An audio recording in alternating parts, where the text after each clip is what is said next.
जिस तरह इंसान के जिस्म में खून दौड़ता है तो वो इंसान चलता है, उसी तरह पावर लूम के लिए पावर रहती है तो वो चलता है। ये सनत जो है खेती के बाद सबसे ज़्यादा रोजगार देने वाली सनत है। ये 37% अगर ये पावर का लॉस बता रहे हैं तो फिर इस महाराष्ट्र की जो पानी से पावर तैयार होती है वो कहाँ गई? जो नंदुरबार में हवा से पावर तैयार होती है वो कहाँ गई? उसका तो 10 पैसा 5 पैसा पर यूनिट उसका रहता है। तो ये इससे पहले कई मर्तबा प्रताप उघाड़े साहब ने MERC में कंप्लेन कर चुकी है कि ये पानी की पावर और हवा की पावर, इसको जो कोयले की पावर और उसमें लगाकर उसका बिल वसूली कर रही है ये कंपनी, ऐसा इल्जाम लगाया जा चुका है। मगर 67,000 करोड़ रुपया लॉस हो जाना, जबकि भिवंडी और मुंबई के अंदर रिलायंस और दूसरी टाटा कंपनियां हैं, तो पूरे महाराष्ट्र में उनको क्यों नहीं नुकसान होता है? आप एक फ्लैट का बिल लाइए और मालेगांव का एक घर का बिल देखिए, वहां 500 रुपये से ज्यादा रहता नहीं है और यहाँ झोपड़े का बिल 1500 2000 रुपया आता है। तो ये कौन सा इंसाफ है? ये सरकार के हमारे साथ खुली धांधली कर रही है। अगर लॉस हुआ है तो उस वक्त तो रोकना था। ये 2 साल 3 साल का जो कोविड का पीरियड है उस वक्त तो हर बिजनेस का लॉस हुआ है, उसको हम क्या उठाएं? और हम क्यों उठाएं? हम GST देते हैं, दूसरे टैक्सेज देते हैं, तो सरकार को चाहिए कि ये 67,000 करोड़ रुपया कहीं और से एडजस्ट करे, कंज्यूमरों के ऊपर ना डाले। ऐसा हमारा मुतालबा है और हम सरकार से ही मुतालबा करेंगे। हमने कल दादा भूसे साहब को भी बोला था कि आप जो है सदन में आवाज उठाएं। मुफ्ती इस्माइल साहब की भी बात बताई गई है। अगर बिजली का दाम जो है बढ़ाकर हर कंज्यूमर पे लड़ रहा है तो हर MLA बात उठाना चाहिए। ये हम तहरीक के जरिए से बताएंगे। ये 28 तारीख को हम ये शुरुआत रहेगी, ये हम धरना देंगे। अगर निहाल साहब ने इस शहर को बंद करा के आगरा रोड बंद कराया है, उस वक्त तो हम लोग भी थे, मुफ्ती इस्माइल भी थे।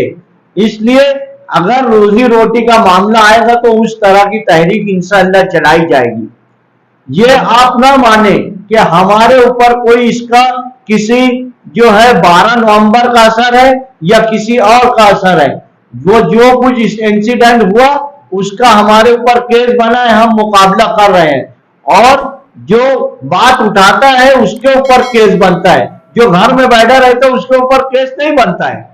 इसलिए आप ये बिल्कुल ना माने।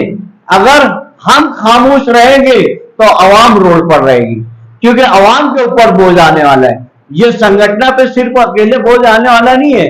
आप ये मानिए कि हम लोग जो है हर तरीके से इस शहर की सनत को, इस शहर के मजदूर को, इस शहर के जो मीडिया सेंटर के घरों पे बिल आने वाला, उन सब को बचाने के लिए हम सरकार से 2-2 हाथ करते रहेंगे। ये हमारा तरीकाकार है। जो अगर भिवंडी, मालेगांव और इच्चलकरंजी एक साथ अगर 7 दिन पावर लूम बंद हो गया तो मिलों में पैसा, पगार देने का पैसा खत्म हो जाता है। ये हमने 2013 में देखा। रशीद ताहिर मोमिन यहाँ अगर तकरीर में बता रहे थे, उनको मिलों वाले फोन करते थे कि कब कारखाना चालू करेंगे। हमने 2003 के अंदर जो एक्साइज ड्यूटी लगी थी उस वक्त तो हमने बंद किया था पूरे देश का कारखाना, तो शरद पवार साहब ने इंटरफेयर किया था। निहाल अहमद साहब के साथ हम दिल्ली गए थे। तो हमारा जो रोजगार है एक दफे बंद होता है तो इस देश में असर करता है। रिलायंस कंपनी वाले ने उस वक्त शरद पवार साहब को बोला था कि ये पावर लूम चालू कराए जाए किसी वजह से। इसलिए आप ये बिल्कुल ना माने कि हम, आज मैं हूं, मेरे को उठाकर जेल में डाल दिया जाएगा तो कल कोई दूसरा तैयार होगा। कल निहाल साहब थे, आज और लीडरान है ना।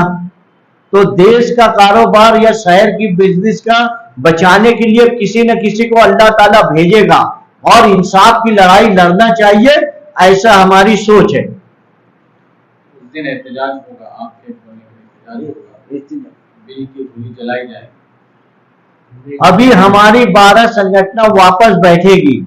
हमको कुछ ऐसा मालूम पड़ा कि यार एक चीज करना चाहिए, धरना दो, मोर्चा निकालो या बिजली बिल की होली जलाओ, ऐसा वहां पर बोला गया, या मेमोरेंडम दो, ऐसा उस वक्त तो आखिर में जहां मुंबई के अंदर मीटिंग थी, कोई भी एक चीज की जाए। अब एक चीज हमने पहले सोचा था कि बिजली बिल की होली जलाएंगे, मगर मशवरा यह हुआ कि धरना बड़ा दे दिया जाए, तो इसलिए कलेक्टर ऑफिस पर हम धरना देंगे। अभी हमारा बिजली बिल के प्रस्ताव की होली जलाने का कुछ तय नहीं है।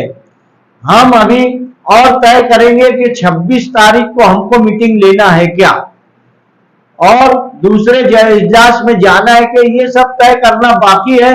हमारे पास 5 दिन है, 5 दिन में जैसा भी रहेगा आपको फोन के जरिए से या आपको बुलाकर बता दिया जाएगा कि हमारे और क्या प्रोग्राम आता है। अभी सिर्फ हम एडिशनल कलेक्टर ऑफिस पर धरना देंगे 1 दिन का, ये मुतालबा रहेगा, ये हमारी शुरुआत रहेगी। अगर ऊपर से ये प्रताप उघाड़े साहब या कोई और ऐलान किया तो हम मुंबई जाकर आजाद मैदान में भी धरना दे सकते हैं। अधिवेशन चालू है, जरूरत पड़ी तो वो करना चाहिए, ऐसा मशवरा रखा जाएगा। बहरहाल अभी हमारा एक ही मुतालबा है कि यार बिजली का बिल कम होना चाहिए, लॉस जो कंपनी की है वो भुगते। हमने पूरा बिल भरा है, हमको जो बिल आया है वो हमने इस्तेमाल नहीं किए, तुम कहां पर लॉस किए तुम ढूंढो। 28 तारीख को रहेगा, सुबह 11 बजे से शाम जब तक वो मेमोरेंडम नहीं लेंगे, 3 बजे तक बैठते हैं। ऐसे हमारे वहां ऐसा है कि निहाल साहब ये बोलते हैं कि यार कोई कुर्बानी नहीं देता है, मतलब शहीदों की यादगार के पास 3 घंटे का आप धरना देने लगे हैं लोग, और कुर्बानी ऐसी रहती है सुबह 10 बजे से शाम को 5 बजे तक बैठे रहो, तब आप माना जाता है कि यार आपको जो है तकलीफ है।